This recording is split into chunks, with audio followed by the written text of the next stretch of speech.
সকাল প্রিয় দর্শক, চ্যানেল 24 এর নিয়মিত স্বাস্থ্য বিষয়ক আয়োজন নাফকো ফার্মা পিএলসি নিবেদিত সুস্থতায় প্রতিদিন থেকে সবাইকে আমন্ত্রণ জানাচ্ছি। আমি ডাক্তার সাদিয়া সুলতানা রেশমা। দর্শক, আমাদের মধ্যে এমন অনেকেই আছেন বিভিন্ন সময় বুকের ব্যথা অনুভব করেন এবং অনেকেই আছেন যে নিজে থেকে গ্যাস্ট্রিক জাতীয় কিছু ঔষধ গ্রহণ করেন এবং ভাবেন যে এটি হয়তো সমাধান নিয়ে আসবে, কিন্তু কখনো কখনো এই বুকের ব্যথা মারাত্মক কোনো রোগের পূর্ব লক্ষণ হিসেবে বিবেচিত হয়।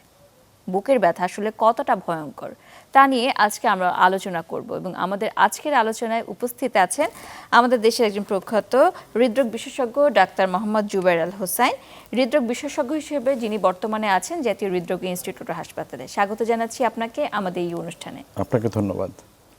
আমরা আজকে হৃদরোগের কথা বলার আগে কথা বলতে চাচ্ছি বুকের ব্যথা নিয়ে। বুকের ব্যথা সবচেয়ে বেশি বোধহয় আমাদের দেশে দেখা যায় এবং একটা নির্দিষ্ট অংশের মানুষ সবসময় বলে এটি হচ্ছে গ্যাসের ব্যথা। কখন আমরা এটাকে বলবো যে গ্যাসের ব্যথা, কখন চিন্তা করব যে না এটি আর গ্যাসের ব্যথা নয়, এটি হয়তো কোনো মারাত্মক সমস্যা? ধন্যবাদ। আপনি যে জায়গাটাকে ধরতে চেয়েছেন তার দুই ধরনের চিত্রই পাই।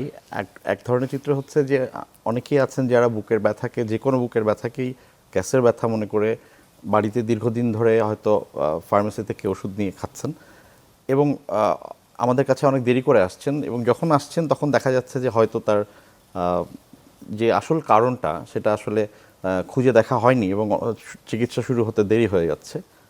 এবং বুকের ব্যথার এক অন্যতম প্রধান রোগ, যেটা আসলে বুকের ব্যথা একটা উপসর্গ, সেটা হচ্ছে হৃদরোগ। সেটা অ্যাকিউট বা জরুরি কন্ডিশন হতে পারে, ক্রনিক কন্ডিশনও হতে পারে। এবং অন্য জায়গাটা যেটা বলছিলাম, অনেকে আবার খুব দ্রুতই যে কোনো ধরনের বুকের ব্যথা নিয়েই আমাদের কাছে জরুরি বিভাগে খুব দ্রুত চলে আসছেন এবং আসলে বোঝা যাচ্ছে, আসলে তাদের কথা শুনে বোঝা যায় যে এটা আসলে হৃদরোগের সাথে সম্পর্কিত নয়, বরং এটি একটা জরুরি বিভাগকে ওভারলোড করছে। সুতরাং আপনার প্রশ্নে আসলে খুবই জরুরি দুটা জায়গা আছে। আর কি কি কারণে তাহলে বুকের ব্যথা হয়? আমরা যদি প্রধান কারণগুলো চিন্তা করি, একটা হতে পারে আপনার অবশ্যই হৃদরোগ, অ্যাকিউট করোনারি সিনড্রোম, যেটাতে তীব্র এক ধরনের বুকের ব্যথা হয়, যেটার একটা ধরন আছে। এছাড়া আরও যেটা হতে পারে পেপটিক আলসার ডিজিজ, আরেকটা কমন রোগ, যেটাকে সাধারণ ভাষায় গ্যাস্ট্রিকের ব্যথা বলে আমরা হয়তো অনেকে ভাবতে পারি। এছাড়া নিউমোনিয়া থেকে, ফুসফুস ইনফেকশন হতে পারে, যে কোনো ধরনের মাংসপেশির টান থেকে অথবা স্পাজম থেকে, যে কোনো ট্রমা থেকে হতে পারে, হাড়ের ব্যথা, এগুলো থেকে হতে পারে। তার মানে তো অনেক কিছু থেকেই হতে পারে, কিন্তু মারাত্মক বা ভয়ঙ্কর কখন আমরা বলবো? কোন জায়গাটা থেকে আমরা চিন্তা করব যে না একে আর স্বাভাবিকভাবে নিজে থেকে ঔষধ খেয়ে ঠিক করার সুযোগ আর নেই, তাকে অবশ্যই চিকিৎসকের কাছে যেতে হবে? হৃদরোগের ক্ষেত্রে আমরা যেটা জানতে চাই আসলে যে ব্যথাটা কখন বাড়ছে, ঠিক কোন সময়টা উনি বেশি অনুভব করছেন। সাধারণত হৃদরোগীরা আমাদের কাছে বলেন তারা যখন হাঁটছেন অথবা কোনো কাজ করছেন, পরিশ্রম করছেন, ভারী কিছু তুলছেন, তখন তাদের ব্যথাটা বাড়ছে এবং ব্যথাটা অনেকটা পুরো বুকেই ছড়িয়ে যাচ্ছে এবং নির্দিষ্ট কিছু জায়গা আছে, যেমন থুতনি অথবা আপনার বাম হাত, কাঁধের দিকটাতে চলে যায়। অনেক রোগী আমাদের কাছে শুধু জ পেইন বা আপনার থুতনির ব্যথা নিয়েও চলে আসে, অনেকে বলে যে ভারী হয়ে আসছে, এরকম একটি বলে। হ্যাঁ, একদমই। এবং গুরুত্বপূর্ণ হচ্ছে উনি বুঝতে পারেন যে উনি একটু হাঁটা শুরু করলেই বা কাজ শুরু করলেই ব্যথা হচ্ছে এবং উনি বিশ্রাম নিলে, বসে পড়লে বা দাঁড়িয়ে গেলে ব্যথাটা কমে যাচ্ছে। এটা একটা ব্যাপার। এবং জানা দরকার যে আসলে মুভমেন্টের সাথে কোনো রকম নড়াচড়া, শ্বাস নেওয়া বা তার হাত নাড়াচাড়ার সাথে আসলে সাধারণত ব্যথা যদি কম বেশি হয়, তাহলে সেক্ষেত্রে এটাকে আমরা আসলে হৃদরোগ না বলে অন্য কোনো দিকে আসলে চিন্তা করব। সুতরাং এটা একটা জরুরি। একজন সাধারণ মানুষ যদি বুকের ব্যথা অনুভব করেন, তাহলে তারা কখন আর দেরি না করে চিকিৎসকের কাছে যাবেন? কারণ আপনারা সবসময় বলেন যে হৃদরোগের ক্ষেত্রে বুকের ব্যথা বা যেটি হোক না কেন তাকে অতি দ্রুত চিকিৎসা শুরু করতে হবে। একটা ব্যাপার হচ্ছে আমরা এনকারেজ করব মানুষকে যে বুকের ব্যথা যদি হয় তাকে আসলে খুব বেশি পার্থক্য না করার চেষ্টা করে আসলে জরুরি ভিত্তিতে কাছাকাছি একজন চিকিৎসকের পরামর্শ নিতে যাওয়া উচিত। সেটা জরুরি বিভাগ হতে পারে যে কোনো, অথবা তা না হলেও একজন চিকিৎসকের পরামর্শ নেওয়া উচিত। উনি আসলে মোটামুটি প্রাথমিক যেই নির্ণয় করাটা এটা হৃদরোগ কিনা বা এসকেলেট করা, মানে এটাকে উনি পরবর্তী ধাপে ওনাকে চিকিৎসা কেন্দ্রে ওনাকে পাঠানোর ব্যাপারে সিদ্ধান্তটা উনি ভালো দিতে পারবে। তবে আমি যেটা বললাম, অল্প কিছু জিনিস যেটা যেমন মুভমেন্টের সাথে এটা কোনো সম্পর্ক আছে কিনা, শারীরিক মানে নড়াচড়া, কোনো ধরনের শারীরিক পরিশ্রমের সাথে পরিশ্রমের সাথে, সম্পর্ক আছে কিনা? অথবা হ্যাঁ আমার অঙ্গ প্রত্যঙ্গ নড়াচড়া, হাত বা শ্বাস নেওয়ার সাথে বাড়ছে কিনা, অথবা আমি হাঁটছি বাড়ছে, বিশ্রাম নিচ্ছি কমে যাচ্ছে, এই বেসিক জিনিসটা জানা থাকলে তাহলে উনি ওনার আসলে গুরুত্ব কতটুকু দিতে হবে সেটা একটা বিষয়। আরেকটা বিষয় হচ্ছে যে ক্রনিক করোনারি সিনড্রোম বলে একটা ব্যাপার আছে, যেটা হচ্ছে দীর্ঘমেয়াদী হয়তো হার্টের রোগ। তো সেক্ষেত্রে যেটা হয়, ওনার হয়তো শুরুতে দেখা যাচ্ছে যে উনি যতটুকু হাঁটতে পারছে আস্তে আস্তে করে উনি নিজেই বুঝতে পারেন যে আমি খুব দ্রুত হাঁপিয়ে যাচ্ছি আর কি। রোগীরা আমাদেরকে সেটাই বলেন, আমরা হাঁপিয়ে যাচ্ছি, আগের মতো কাজ করতে পারছি না, একটু হাঁটলেই হাঁপিয়ে যাচ্ছি, সিঁড়ি দিয়ে উঠতে পারছি না। তখন আমরা তাকে আসলে প্রশ্ন করি যে তার মতো একজন, তার বয়সী এবং তার যেই জেন্ডার, উনি কতটুকু, তার সাথে উনি কতটুকু পাল্লা দিতে পারছেন। তো সেক্ষেত্রে তখন ওনারা বলেন যে না, আসলে আমরা পারছি না। তখন এটা একটা দীর্ঘমেয়াদী হার্টের রোগ হিসেবে আমরা আসলে তখন পরবর্তী রোগ নির্ণয়ের দিকে যাই। আচ্ছা, হার্ট অ্যাটাকের কথা আমরা জানি, হার্ট অ্যাটাক সবচেয়ে মারাত্মক কিছু রোগের মধ্যে অন্যতম। হার্ট অ্যাটাক, বুকের যদি ব্যথা হয় সেটি কি মানেই হার্ট অ্যাটাক কিনা? বুকের ব্যথা মানে সেটা হার্ট অ্যাটাক না, আবার সব হার্ট অ্যাটাকে একই রকমভাবে তীব্রভাবে বুকের ব্যথা হবে তেমনটাও না। আসলে হার্ট অ্যাটাক আমরা যেটাকে আমরা যদি আমাদের চিকিৎসা বিজ্ঞানের ভাষায় বলি, সেটা হচ্ছে অ্যাকিউট মায়োকার্ডিয়াল ইনফ্রাকশন, যেটাকে আসলে সাধারণভাবে হার্ট অ্যাটাকই বলা হয়। এক্ষেত্রে যেটা হয় হচ্ছে যে হৃৎপিণ্ডে নিজস্ব রক্ত সঞ্চালন আছে, তো সেই রক্ত সঞ্চালন যেই রক্তনালীগুলো দেওয়া হয় সেগুলোর কোনো একটা জায়গাতে হঠাৎ করে কোনো ধরনের ব্লক বা কোনো রকম প্রতিবন্ধকতা, হঠাৎ করে একটা ব্লাড ক্লট বা চর্বির দলা, এগুলো আটকে গেলে তখন হৃৎপিণ্ডে রক্ত চলাচল হঠাৎ করে বন্ধ হয়ে যেতে পারে কোনো একটা অংশে। তখন আসলে স্বাভাবিকভাবে তীব্র বুকে ব্যথা হতে পারে, যেটা একেবারে সেন্ট্রাল একদম ক্রাশিং পেইন যেটাকে বলা হয়ে থাকে, একদম মনে হয় যে চেপে আসছে বুকের ভেতরটা, এবং সাথে সাথে তার ঘাম হওয়া, বমি বমি ভাব হওয়া, কিছুটা জ্বর থাকতে পারে কখনো না কখনো। এই জিনিসগুলো অনেকে জ্ঞান হারাতে পারেন কিছুক্ষণের জন্য। এবং একটা কথা বলা আছে, ইমপেন্ডিং ফিয়ার অফ ডেথ। আসলে অনেক সময় আমাদের কাছে জরুরিতে বিভাগে রোগীরা আসেন খুবই তাই তীব্র মৃত্যু ভয়ে একটা আসলে আতঙ্ক তার, মানে এতই ব্যথা থাকে, তার মানে ব্যথাটাকে বোঝানোর জন্য নিশ্চয়ই বলা হচ্ছে। তো এরকম একটা ব্যাপার। তো তখন আমরা আসলে কিছু ইসিজি এবং কিছু প্রাথমিক পরীক্ষা করে আমরা আসলে হার্ট অ্যাটাক, কোন ধরনের হার্ট অ্যাটাক সেটাকে আমরা চেষ্টা করি নির্ণয় করার জন্য। এবং কত দ্রুত উনি হাসপাতালে এসেছেন এটা একটা খুব জরুরি প্রশ্ন কিন্তু আমাদের এই হৃদরোগের চিকিৎসার জন্য, যেটাকে বলা হয় যে গোল্ডেন আওয়ার বলে একটা কথা আছে। প্রথম 12 ঘন্টার মধ্যে যদি ব্যথা শুরু হওয়ার 12 ঘন্টার মধ্যে একটা টারশিয়ারি সেন্টার বা একটা জেলা শহরের কোনো একটা মেডিকেল কলেজ হসপিটাল, অথবা ঢাকায় আমাদের জাতীয় হৃদরোগ ইনস্টিটিউট হাসপাতাল আছে, অথবা এগুলোতে গেলে কিন্তু তার প্রায় সর্বোচ্চ চিকিৎসা দেওয়া সম্ভব, এবং যেটার ফলাফলও খুবই ভালো হয়। সময়টাও একটা গুরুত্বপূর্ণ ব্যাপার, ব্যথা ওঠা শুরু হওয়ার কতক্ষণ পরে উনি ডাক্তারের কাছে যাচ্ছেন। তো কতক্ষণের মধ্যে গেলে চিকিৎসাটা আসলে সঠিকভাবে নেওয়া সম্ভব? আসলে সঠিকভাবে বলতে হচ্ছে যে চিকিৎসার তো কয়েকটা হয়তো তখন রাস্তা আছে। আমরা সব থেকে যদি বলি যে সব থেকে বেস্ট যে পথ, সেই পথে যে যাব, তাহলে আসলে 12 ঘন্টা একটা সময় যেটা আমাদের মাথায় রাখা যেতে পারে সবার মধ্যে। 12 ঘন্টার মধ্যে কোনো হার্ট অ্যাটাকের রোগী যদি 12 ঘন্টার মধ্যে আমাদের কাছে আসেন, তাহলে আমরা আসলে ওনাকে সাথে সাথে তার যেই রক্তের দলা, যেটার কারণে তার আসলে ব্লকটা হয়েছে, সেটাকে সরিয়ে দেওয়ার জন্য একটা বিশেষ কিছু ওষুধ আছে।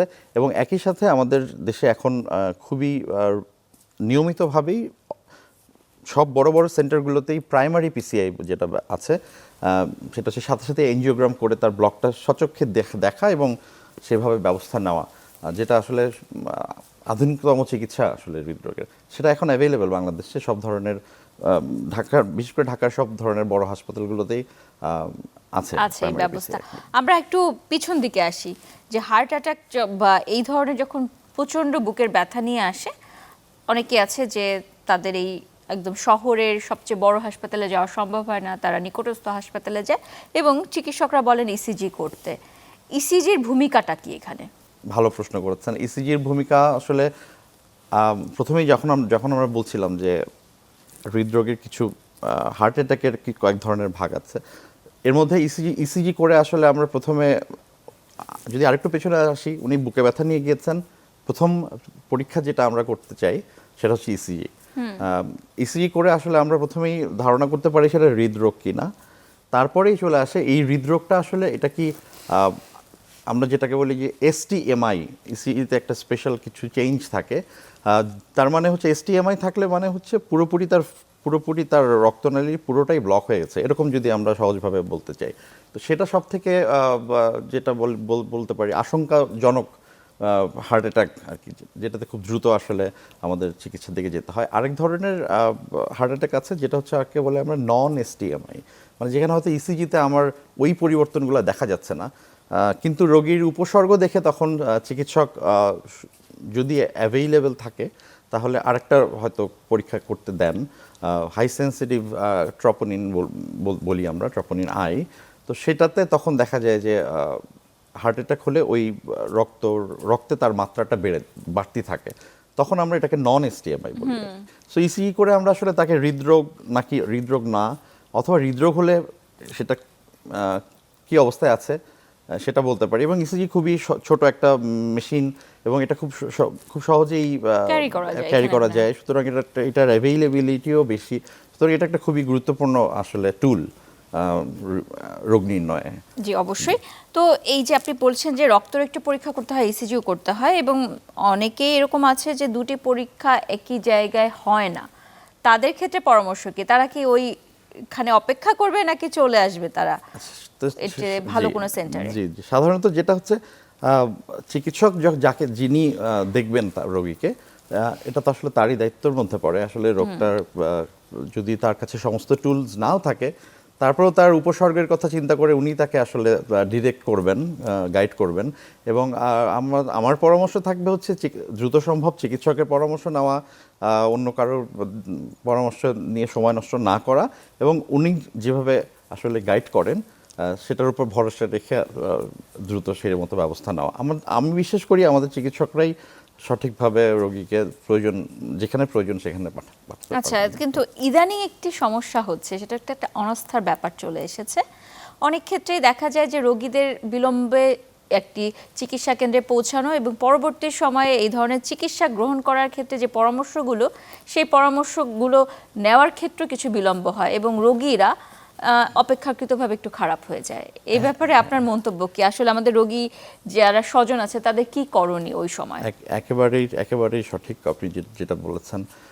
আসলে সচেতনতা তেমন একটা জিনিস যে আপনার এটা তো একটা সাধারণ জিনিস, আপনি যে কোনো কিছু নিয়েই সচেতন হতে পারেন, অসচেতন হতে পারেন। হৃদরোগের একটা ব্যাপার আছে কি, এটা আসলে আপনি হয়তো আপনার যদি এখন কোথাও কোনো ট্রমা হতো, আপনার কেটে যেত, রক্তপাত হচ্ছে, বাইরে থেকে দেখতে পাচ্ছেন, তখন আপনার যতটা হয়তো আর্জেন্সি থাকতো, অনেক ক্ষেত্রে হয়তো হৃদরোগে দেখা যায় যে প্রথমেই ইনিশিয়াল কিছু প্রাথমিক চিকিৎসার পরে তার ব্যথা কিছুটা কমে যেতে পারে। তখন অনেক ক্ষেত্রেই আমরা দেখতে পাই যে রোগীরা আসলে ডাক্তার সাহেব পাঠিয়েছেন ওখান থেকে, কিন্তু তারা আসলে ব্যথা কমে গিয়েছে দেখে তারা গুরুত্ব দেন নাই, হয়তো অনেক 4-5 দিন 6 দিন পরে এসছেন। এটা বোঝা জরুরি যে হৃদরোগে আসলে অপটিমাল চিকিৎসা যেটা, সেটা শুরু থেকে নেওয়াটা খুবই জরুরি। কারণ হৃৎপিণ্ডের যেই মাংসপেশি আছে, যেই সেলগুলো আছে, সেগুলো আসলে নষ্ট হতে থাকলে ওগুলোর কিন্তু আর তৈরি হয় না, রিজেনারেট করে না। সুতরাং দেখা যায় যে চিকিৎসা শুরু করতে দেরি করে অনেকেই আসলে আগে থেকেই যথেষ্ট ক্ষতি করে ফেলছেন ওনার হৃদযন্ত্রের, যেটা আসলে পরে চিকিৎসা করে আসলে তখন আগের অবস্থায় ফিরিয়ে নেওয়া যায় না। যিনি খুবই দ্রুত সঠিক সময়ে আমাদের কাছে আসছেন, তার চিকিৎসার যেই আউটকাম সেটা যতটা ভালো, আসলে যিনি দেরি করছেন তার আউটকাম ততটা ভালো হয় না, যেটা হয়তো উনি তখন বুঝতে পারছেন না। কিন্তু একটা দীর্ঘমেয়াদী একটা যদি প্রেক্ষাপট নিয়ে যদি আমরা দেখি, তাহলে দেখা যাবে যে এটা আসলে একটা বার্ডেন, আসলে যেটাও আমরা ফেস করি আসলে দীর্ঘমেয়াদী হার্টের রোগী যারা আছেন আর কি। তো এই যে বুকের ব্যথা, আপনি বলছেন যে খুব মারাত্মক কিছু কারণের মধ্যে অন্যতম হচ্ছে হৃদরোগ। এরকমও কিছু কিছু ক্ষেত্রে হয় যে ব্যথাটা তো তীব্র থাকে না, কিন্তু চিকিৎসক বলছেন যে তার রোগ হচ্ছে বা হার্ট অ্যাটাকও হতে পারে। এটি আবার কোন সমস্যা? হ্যাঁ, ঠিক আছে, আসলে আসলে হ্যাঁ, এটাও একটা গুরুত্বপূর্ণ ব্যাপার। আসলে এখানে কয়েকটা জিনিস থাকে। ব্যথা অনুভূত হওয়া ব্যাপারটা তো তাই। তো অনেকের ক্ষেত্রে আসলে ব্যথার অনুভূতি যেটা পারসিভ করার অনুভূতিটা তো আসলে এক একজনের এক এক রকম হতে পারে। কেউ হয়তো একটু ব্যথা কম, তার ব্যথার অনুভূতিটা কম, সেটাও হতে পারে। আবার একই সাথে কিছু রোগ আছে যে কারণে আপনার ইন জেনারেল সাধারণভাবে আপনার ব্যথা অনুভব করার ক্ষমতাটা একটু কমে যায়। যেমন অটোনমিক নিউরোপ্যাথি, ডায়াবেটিস রোগীর ক্ষেত্রে অটোনমিক নিউরোপ্যাথি বলে একটা ঘটনা ঘটে, যেখানে আসলে নার্ভগুলো আসলে ক্ষতিগ্রস্ত হয় এবং নার্ভগুলো আমরা জানি যে ব্যথার অনুভূতিকে বাইরে থেকে ব্রেইনের দিকে নিয়ে যায়। তো তার সেই নার্ভ, ক্ষতিগ্রস্ত নার্ভের কারণে উনি ব্যথা টের পান না। এই জন্য অনেক সময় অনেকেই আসলে আমাদের কাছে হয়তো অন্য কোনো তার মনের মধ্যে হয়তো আছে স্বাভাবিক কিছু একটা হবে, কিন্তু আমরা যখন তাকে বলি যে আপনার হার্ট অ্যাটাক হয়েছে, তখন আসলে উনি আটকে ওঠেন, আসলে উনি আসলে মেলাতে পারেন না, এটা সত্যি কথা।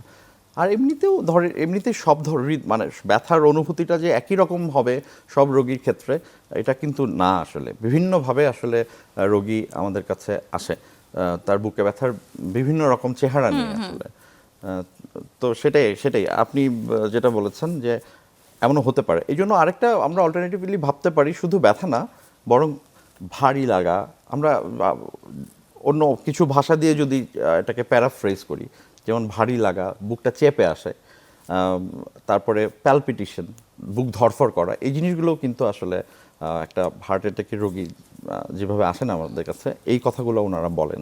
আচ্ছা, তো যদি এই ধরনের রোগীদের ক্ষেত্রে হাসপাতাল পৌঁছানো পর্যন্ত কোনো কিছু সতর্কতা ব্যবস্থা নিতে হয়, তাহলে কি কি নিতে হবে?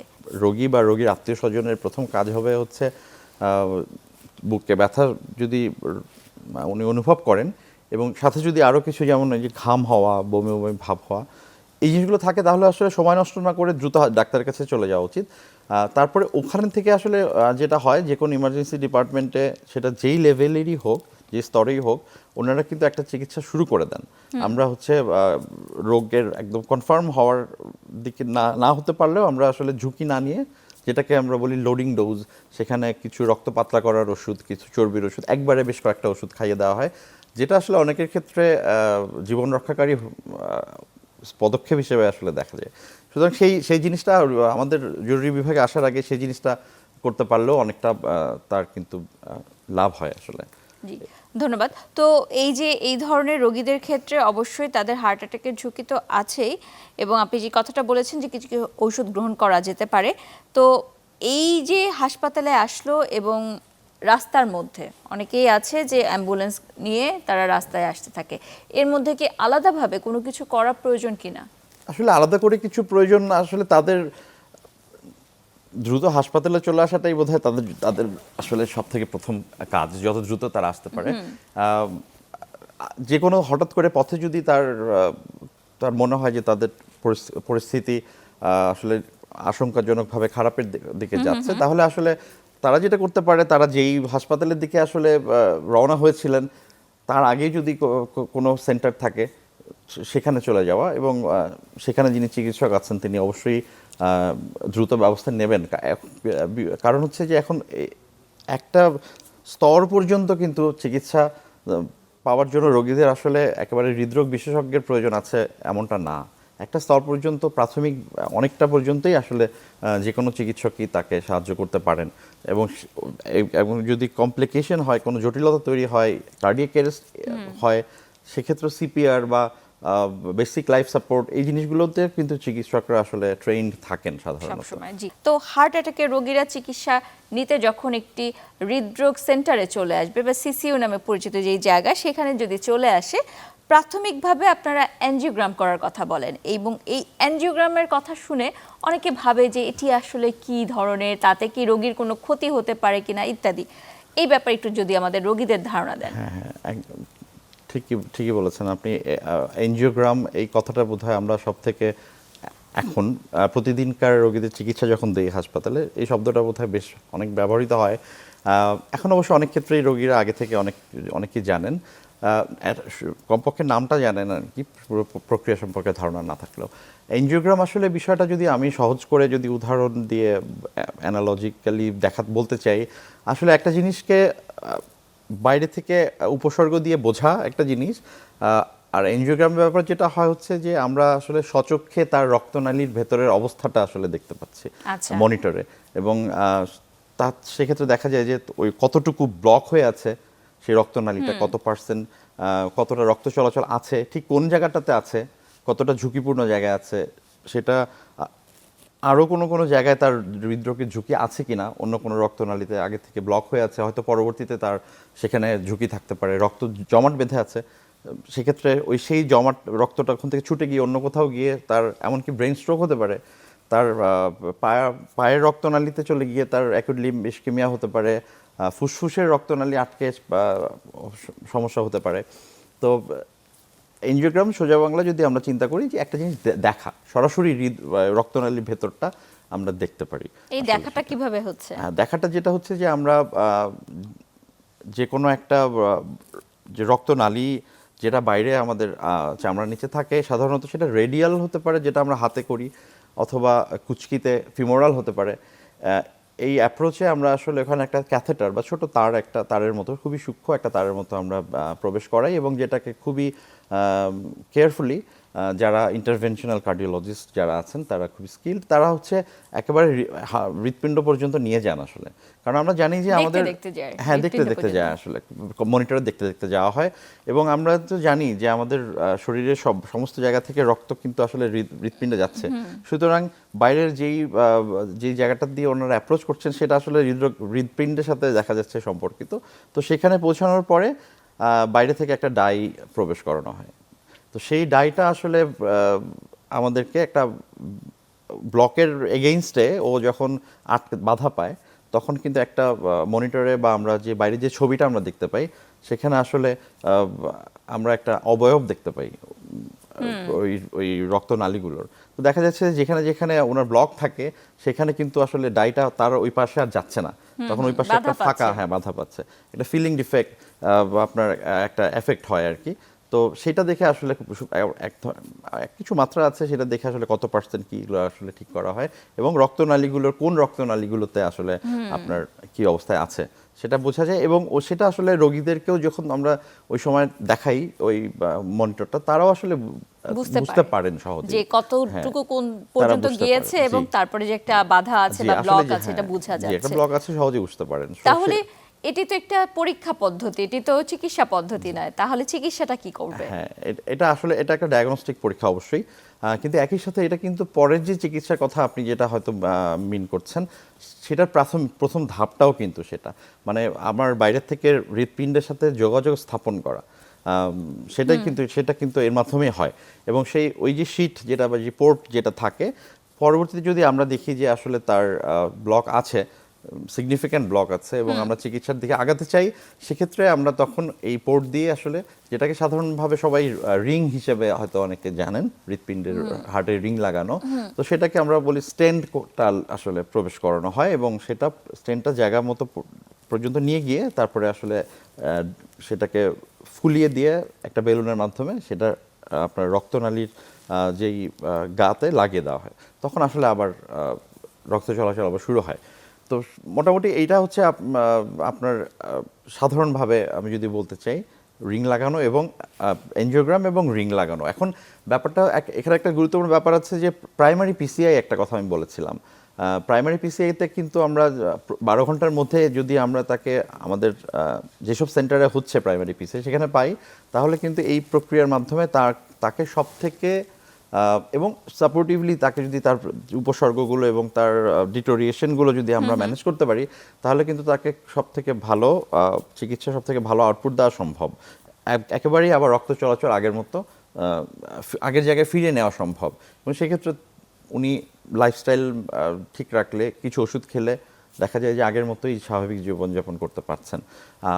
এটা যদি না পারি, সেক্ষেত্রে আমরা যেটা করি আর্লি এনজিওগ্রাম করার কথা বলা হয়, প্রাথমিক ওষুধের চিকিৎসার সাথে সাথেই আমরা যত দ্রুত সম্ভব এনজিওগ্রাম করে, কমপক্ষে এনজিওগ্রাম করে দেখে নেওয়া তার আসলে রোগটা কোন পর্যায়ে আছে এবং সেভাবে তার চিকিৎসার প্রস্তুতি গ্রহণ করা বা ফলো আপটা ঠিক করা। জি, ধন্যবাদ। ইদানিং একটি সমস্যা দেখা যায় যে আগে বলা হতো যেখানে হৃদরোগের সমস্যাগুলো সাধারণত একটু বয়স্কদের হয় বা মধ্যবয়স্ক থেকে তাদেরই হয়, আমরা আজকাল দেখতে পাই অল্প বয়সীদেরও একই সমস্যার মধ্যে পড়তে। এটির পিছনে কি কোনো কারণ আছে? বা রোগীদের মধ্যে অল্প বয়সের যেই শ্রেণীটা সেটা কিন্তু আসলে অনেক বেড়ে গেছে এবং এখন অল্প বয়সী কারো হার্ট অ্যাটাক বা হার্টের রোগ হতে পারবে না এমন না ব্যাপারটা, কিন্তু সেটার যে মাত্রাটা সেটা অনেক বেড়ে গেছে। এখন সেটা নিয়ে আসলে গবেষণা করাটা খুব জরুরি। আমাদের দেশের যেই বাস্তবতা থেকে আসলে কি ঘটছে, এনভায়রনমেন্টাল ফ্যাক্টরসগুলো জরুরি, তার জীবনযাত্রার আসলে কি আমাদের এই শ্রেণীর তরুণ শ্রেণীর বা যুবক শ্রেণীর, যদি আমি তরুণী চিন্তা বলি 20, 22, 25 বছর বয়সী হার্ট অ্যাটাকের রোগী কিন্তু হার্ট অ্যাটাক নিয়ে আমাদের কাছে আসছেন এবং অনেক ক্ষেত্রেই খুব বাজেভাবে সেগুলোর পরিণতি হচ্ছে।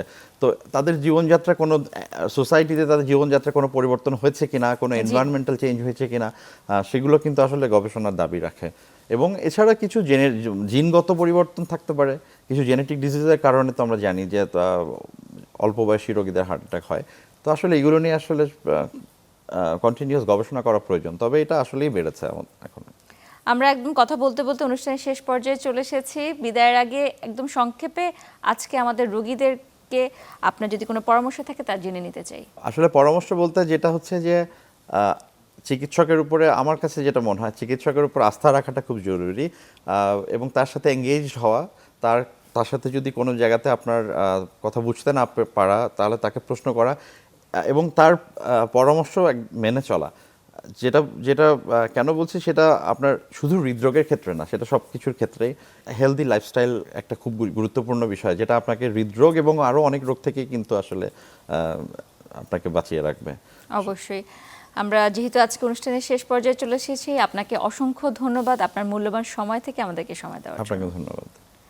প্রিয় দর্শক, আজকে এখানেই বিদায় নিচ্ছে। ভালো থাকুন, সুস্থ থাকুন এবং অবশ্যই যে কোনো সমস্যার জন্য আপনার চিকিৎসকের পরামর্শ গ্রহণ করুন।